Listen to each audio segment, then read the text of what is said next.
नमस्कार दोस्तों, बात करेंगे रिलायंस पावर के बारे में। 5,509 करोड़ का मार्केट कैप होने के बावजूद भी कंपनी डेट को रिड्यूस करने में स्ट्रगल कर रही है। अब नौबत यहां तक आ गई है कि सेबी से लेकर के बड़े फर्म्स ने भी इसको चेतावनी देना स्टार्ट कर दिया है कि अगर ये अपने डेट्स को रिड्यूस नहीं करती, कम नहीं करती है, तो यहाँ पर बहुत सारी जो इसकी सब्सिडरीज है वो बिकना स्टार्ट हो जाएंगी।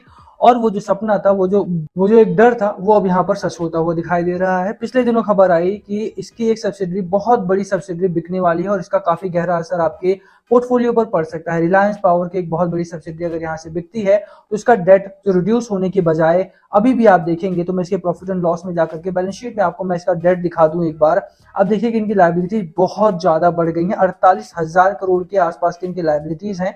और लगभग अगर आप करंट लायबिलिटीज की बात करें तो करंट लायबिलिटी इनकी 15,000 करोड़ के आसपास की, तो बड़ी लायबिलिटी वाली कंपनी है। किस तरह से इसको टैकल करना है, अगर आपने ऑलरेडी इसको बाय किया हुआ है तो ये खबर आपके बहुत ज्यादा काम आ सकती है। देखिए, बड़ी कंपनी अगर बिकती है तो मुझे लगता है कि वहां से इन्वेस्टर्स को निकलना चाहिए। क्या ये इस खबर के बाद आपको निकलना है या खरीदारी करनी है, या अभी भी रुकना चाहिए? अगर आपने निचले लेवल पर ले रखा है तो क्या यहाँ से क्या डिसीजन आगे लेकर के चलना है, बात करेंगे उस बारे में। चलिए शुरू करते हैं। बट उससे पहले अगर आप चैनल पे नए हो, प्लीज चैनल को सब्सक्राइब कर दो, हिट द बेल आइकन, ताकि आपको नोटिफिकेशन मिल सके। चलिए स्टार्ट करते हैं। ओवरऑल कल की बात करें, देखिए स्टॉक में गिरावट लगातार जारी है और चाहे वो आपके लिए आर पावर हो, आरकॉम हो, सभी में गिरावट यहाँ पर हो रही है। रीजन वही था कल के दिन, कल का बाजार बहुत अच्छा नहीं था। बाजार की शुरुआत ठीक ठाक हुई थी, मुझे लगा था कि वहां से सभी को लगा कि अभी सुबह मॉर्निंग में जो एक्सपर्ट्स थे उन्होंने बोला कि मार्केट वहां से रिकवर करता हुआ दिखाई देगा।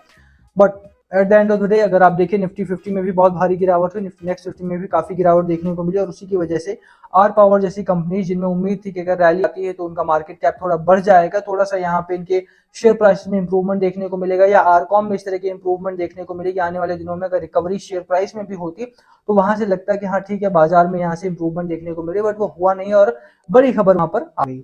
खबर क्या है? The lenders to Vidarbha industries. मैंने आपको लास्ट वीडियो में बताया था कि विदर्भ इंडस्ट्री वही इंडस्ट्री है जिसका लेना देना आपका आर पावर से है, उसकी सब्सिडरी है ये। और आर पावर ने विदर्भ इंडस्ट्रीज से एक बड़ा पैसा भी उठा रखा है। तो अगर आर पावर, विदर्भ इंडस्ट्री अगर डूबती है तो विदर्भ इंडस्ट्री के साथ ही रिलायंस पावर को भी ऊपर खतरा आएगा। बिल्कुल, यहाँ पे अगर आप देखें तो विदर्भ, अगर आपने लास्ट वीडियो में देखा, आप जाकर के देख लो, लगभग 1,000 करोड़ के आसपास का यहाँ पर जो इन्वेस्टमेंट था वो विदर्भ इंडस्ट्री ने रिलायंस पावर के में कर रखा था। और वही रीजन है कि अगर विदर्भ इंडस्ट्रीज यहाँ से लुटती है, बिकती है यहाँ से, तो आर पावर के इन्वेस्टर्स के ऊपर, तो रिटेल इन्वेस्टर जाएंगे, जो जाएंगे ही, अनिल अंबानी के ऊपर बहुत बड़ा खतरा यहाँ पर आ सकता है। हो क्या रहा है? The adviser is already in receipt of 3 suo moto bids to received it received earlier from Reliance Power, CFM Asset Reconstruction and National Asset Reconstruction Company, and is expecting additional bid. It will also put in a place a criteria for evaluating all the bids and finalize an anchor bidder, highest bidder sources close to the development said.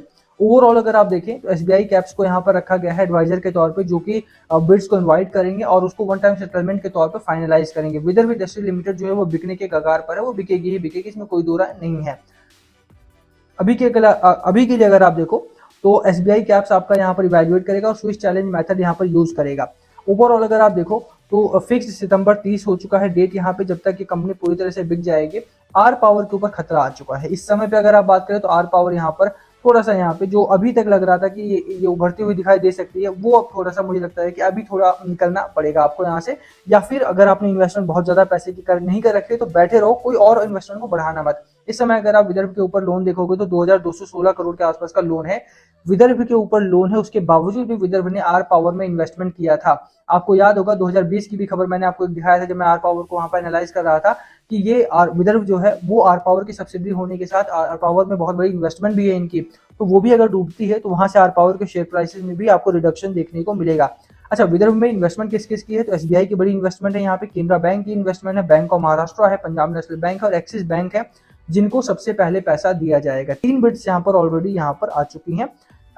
Interest in VIPS resolution process including that from Reliance power. Reliance power भी यहाँ पे खरीदारी करने उतर चुका है। Vidarbha limited अगर आप देखें तो बिकने की कगार पर है और रिलायंस पावर उसे खरीदना चाह रही है। रीजन वही है इसके पीछे कि अगर विदर्भ लिमिटेड कहीं और जाती है, मैंने जैसा बोला कि विदर्भ जो है वो बहुत बड़ी आर्म है रिलायंस पावर की, अगर वो उसे कहीं किसी और के हाथ में जाती है तो रिलायंस पावर के ऊपर बहुत बड़ा खतरा आएगा। जो 1,000 करोड़ की इन्वेस्टमेंट विदर्भ ने कर रखी है इसमें, वो रिलायंस पावर को बेकार कर सकती है। अगर वो पैसा वापस मांगा जाता है तो रिलायंस पावर से भी हाथ धोना पड़ जाएगा अनिल अंबानी के फर्म को। ठीक है, और यही रीजन है कि अनिल अंबानी भी इस रेस में उतर आए हैं खरीदने की। Ahmedabad based CFM asset construction reconstruction company है, जिनका 1220 करोड़ का ऑफर है। नेशनल एसेट रिकंस्ट्रक्शन कंपनी है जो कि 1120 करोड़ का ऑफर दे रही है यहाँ पे। अगर ओवरऑल देखेंगे, offer to provide 15% in cash and the remaining over a period of 5 year. NARCL ने बोला कि 15% हम अभी देंगे और जो रिमेनिंग पैसा रहेगा वो 5 सालों में हम धीरे धीरे करके पे करेंगे। Net present value of the offer was 850 crore का नेट प्रेजेंट ऑफर यहाँ पर दे रही है कंपनी। ओवरऑल अगर आप देखो तो आर पावर के ऊपर थोड़ा सा खतरा यहाँ पर है, तो इस हफ्ते में अगर आप खरीदारी करने उतर रहे हो तो बिल्कुल मत करना। आर पावर में अभी थोड़ा सा यहाँ पर संभल के चलो। रीजन बिंग की स्टॉक जिस तरह से यहाँ पर ट्रेड कर रहा है, स्टॉक में जिस तरह से डेट बढ़ा है पिछले दिनों और जिस तरह से कंपनी बिहेव कर रही है, मुझे लगता है कि अनिल अंबानी साहब को थोड़ा सा यहाँ पे विदर्भ को बचाने की कोशिश करनी चाहिए थी, ना कि उसको रेजोल्यूशन प्लान में डालना चाहिए था।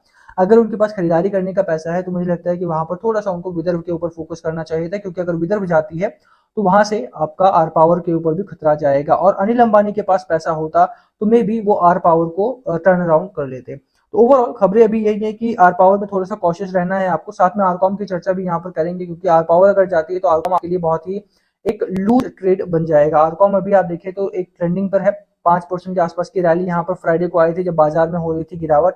इस कंपनी का सीन भी वही है, 332 करोड़ का मार्केट कैप इसका रह गया है। बुक वैल्यू -271 रुपए के आसपास है। ओवरऑल अगर आप देखें तो आरओई कुछ नहीं है, इसका फेस वैल्यू 5 की है, बट उसके बावजूद भी ना तो डिविडेंड मिलता है आपको, ना ही यहाँ पर प्रॉफिटेबल कंपनी बनी है। अगर आप ईयर ऑन ईयर भी ग्रोथ इसका देखेंगे तो year on year net profit की जगह पर 14,000 करोड़ का यहाँ पर लॉस हुआ था। और यही रीजन है कि मैं आर पावर से लेकर के आरकॉम में आपको निवेश करने से मना कर रहा था। बट हाँ, आर पावर में थोड़ी सी चांसेस थे, बट अगर जिस तरह से अनिल अंबानी साहब ने विदर्भ को ढकेल दिया है आगे की तरफ कि उसको अब रेजोल्यूशन प्लान में डाला है, मुझे लगता है कि आर पावर में आपको कोई उम्मीद नहीं रखनी चाहिए। आरकॉम की जहां तक बात है, देखिए आपने आरकॉम में बोला था, यहाँ पर अगर आप शेयर होल्डिंग पैटर्न देखते हैं तो प्रमोटर्स के पास सिर्फ 5% है, ठीक है।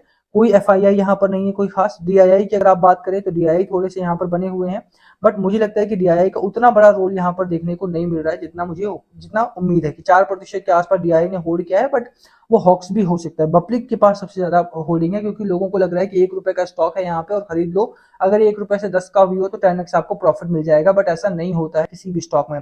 छोटे स्टॉक में, पेनी स्टॉक में अगर आप पैसा डालते हो तो वहां पर डूबने के चांसेस ज्यादा होते हैं, और खास तौर पर इस तरह की कंपनी में जहां पर डेट बहुत ज्यादा होता है। अगर आप इसके डेट की बात करें, कंपनी में आप देखिए 14,000 करोड़ का तो लॉस कर रही है कंपनी हर क्वार्टर में, ईयर ऑन ईयर। और इस कंपनी में अगर आप लाइबिलिटीज की बात करें, 64,000 करोड़ के आसपास की करंट लाइबिलिटी है।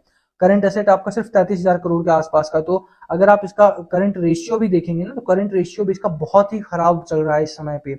और 2:1 का करंट रेशियो बहुत ही खराब माना जाता है। जिस दिन भी अगर डेटर्स आकर के इसकी पैसा मांगने लगे तो ये कंपनी उसी दिन डूब जाएगी। जिस तरह से विदर्भ लिमिटेड को आप देखिए कि आज रेजोल्यूशन प्लान में डालना पड़ रहा है, इसी तरह से आरकॉम को भी डालना पड़ जाएगा। इसीलिए मैं बोल रहा हूँ कि इस समय थोड़ा सा आरकॉम से बच के रहिए। आर पावर में भी थोड़ा सा इस समय एक हफ्ते के लिए गैप लीजिए उससे। अगर आपने बहुत ज्यादा बाइंग नहीं कर रखी है तो मुझे लगता है कि इस समय बाइंग करने का बिल्कुल भी टाइम नहीं है। बाकी दोनों स्टॉक्स में आपकी क्या राय है, प्लीज कमेंट करके शेयर करना। वीडियो को यहीं खत्म करेंगे। पसंद आए तो लाइक करना, चैनल पे नए हो सब्सक्राइब किए बिना मत जाना। Thank you for watching and please comment अगर पूछना हो तो।